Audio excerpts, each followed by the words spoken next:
would say we were good together. I would say we had fun,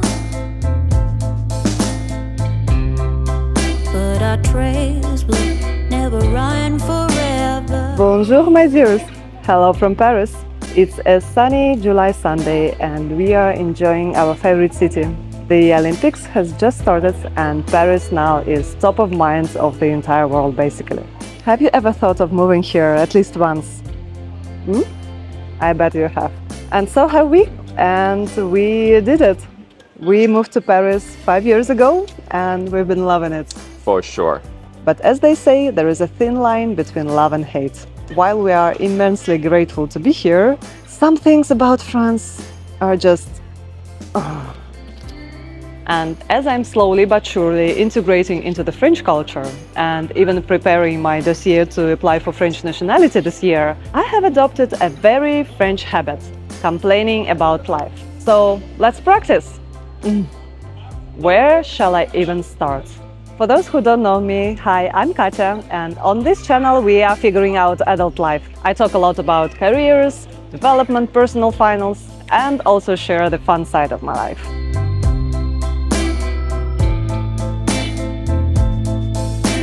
And this is my husband Stas, who is co-starring with me in this video today. Hi there. So let's hit the Parisian avenues and talk about why you should not move here.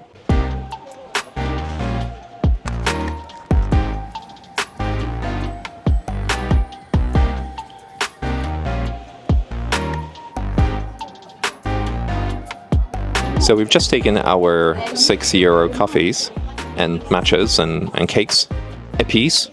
So obviously now it's time to talk about how we never have enough money in Paris.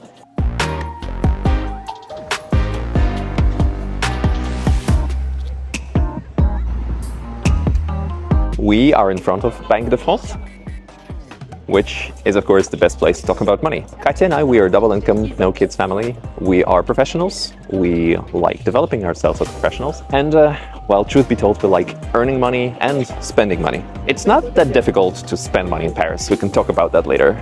But earning money in Paris is an altogether different story. So let's take an example. Let's say you are a project manager in New York City and you want to move to France. Well, your financial situation will depend on three things. First, it's your salary. Second, it's the taxes you will have to pay. And third, it's the cost of living in a city. Let's talk about salary first. Are you ready to be underwhelmed? For some reason, we can only really guess. The Paris wages are way smaller than even in places like Munich or Amsterdam, let alone New York City. So let's look at the gross salary per annum for our project manager in Paris and New York City. This is fixed plus variable salary, but before taxes. That's right, you would be getting 60% less gross salary in Paris versus your New York job for the same job. Okay, let's look at the taxes. Well, here's the chart for taxes. So you would be paying about 30% tax in either case, in France and in New York, even though in New York you're getting 2.5 times as much. All right, and now the final step. Let's look at the cost of living, because you will tell me that obviously New York is much more expensive than Paris. That's true, so we do have to adjust for the cost of living. Let's look at the results. Bottom line, your purchasing power is 30% less when you move from New York to Paris for the same job, which means that you can afford less stuff or you can build wealth just way slower than you would be in New York City. Tricky. Things get worse if you're a high earner. Let's say you found a fantastic job in Paris that pays you 200,000 euros. Well, in that case, you would be given away 49%, about half, in tax to the French authorities. Whereas in New York City, for the same amount of gross money, you would be given away 36%, so about a third. In this way, France punishes the high earners, so you really have to think twice before you commit to coming here. So for Katia and I, this does matter because we are relatively high earners for France with six-figure jobs because we came in here for working for international companies. So we are paying pretty hefty taxes. And obviously the taxes are not for nothing. They're paying for better benefits, better social security net. For us personally, it doesn't work out, this balance, all that well. For example, the educational system in France is really good and let's say, free or paid by taxes, but we don't have kids, so we don't benefit from it directly. Another example is medicine. So there is universal healthcare. You get treated when you're ill. However, for personal reasons and out of negative experience we've had, we don't really use the state system all that often. And we can talk about that in a different video. So we're not getting the full advantages of those extra taxes, so to speak. What I just said, of course, makes me sound like a privileged a-hole. It's good and proper that from a privileged position like ours, we can support others in the country and overall contribute to a better society. There is this principle of solidarity in France, which is important. But I think it's up to you, if you're thinking about moving to France, to decide if it's up your valley, if you agree with this kind of philosophy. How do you feel about this, sweetheart? I do agree. Well, those taxes are painful, but I consider them as an insurance. For example, if one of us loses jobs and we do get those unemployment benefits and we get all the basics covered. So yeah, it has some bonuses, but overall, I agree with your point.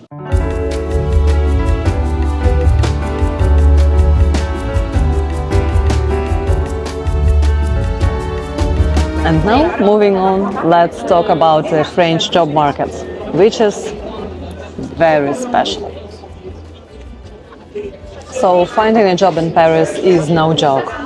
Coming here as a foreigner, for a French employer, you are a pig in a poke, meaning that they don't really understand your profile, your competences, your education, and so on. So in general, French employers prefer French degrees, and not any degrees, but degrees from the most prestigious universities called Grande École. So those are, for example, HEC Paris, École Polytechnique, and some others.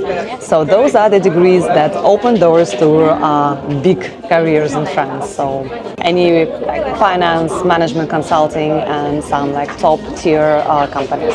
Also, you need to speak fluent French, otherwise your options are very, very limited. So let's take my case as an example. I have two master degrees from top European business schools from Italy and Denmark. I have more than 10 years of professional experience in multinational companies, including McKinsey. Yet it took me over a year to find my current role in Paris. That is all because I was an enigma to French recruiters. And honestly, that really hurt. About 6 months into the process of job search, I started questioning my worth as a professional. And you know, the secret source was to find a role with a global scope, which has nothing to do with the French market. And these are very rare job openings in France, so be patient if you're looking for one. And if you'd like to know how I landed such a role in Paris, I did a separate video on this topic, and I will link it up here, and also will put a link in the description below. You're very welcome to watch it. I'm sharing a tough journey towards a job offer in Paris without fluent French.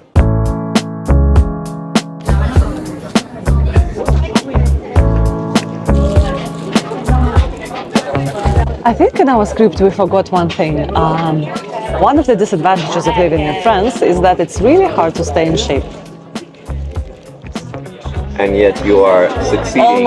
Almost impossible.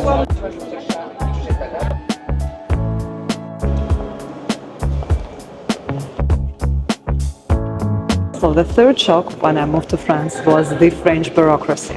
And it's not my first time living abroad. I lived both in Italy and in Denmark before, but in my personal ranking, France beats both of them. So I'll share just a couple of personal examples. When I arrived to France in March 2019, I had to apply for a residence and work permit as a non-European citizen. We had an agency which helped us to organize all the paperwork, and they estimated the timeline to do all the papers at around 3 months. So we had this perfect plan that me arriving to Paris, going to an intensive French course for 3 months, and right away starting my work at McKinsey. But our plans have changed multiple times. It took us 9 months to get this working visa and work permit. So I applied in February for a visa to enter France. In March, I applied for the work permit and residence permit. Only in July, I got accepted for the interview, and at that point of time, we had no idea when this card will be issued. And it was issued in the end of September, but I received the notification to pick it up only in November, so it was like a 9-month process. And during these 9 months, I could not legally work. I could not leave the country to work somewhere else because I actually was supposed to start working, and we also already discussed how expensive Paris is, and not working for 9 months was quite a challenge. Yeah, so you can imagine the level of my frustration, which I experienced while waiting for this work permit for almost a year, basically.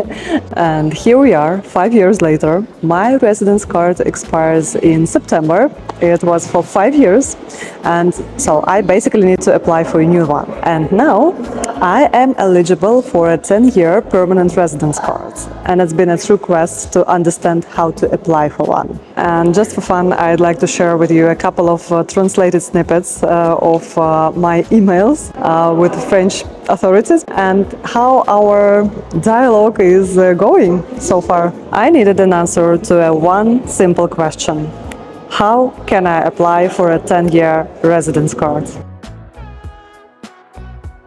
Dear Sir, Madam, I am applying to renew my 5-year residence permit. Having lived in France for more than 5 years and met all the prerequisites for a 10-year residence card, I would like to apply for one as well. How exactly can I do it?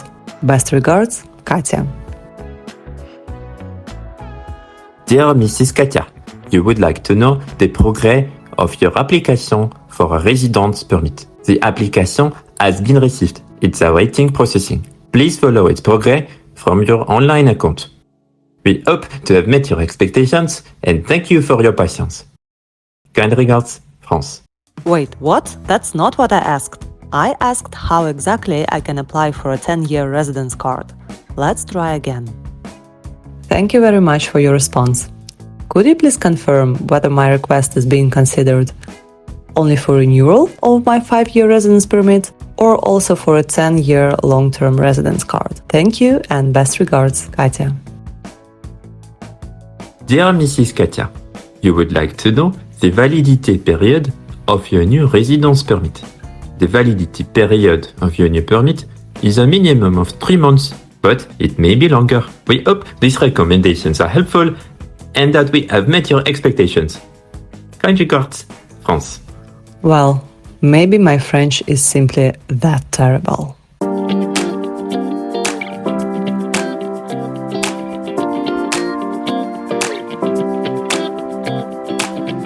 So finally, French service, or should I say lack thereof.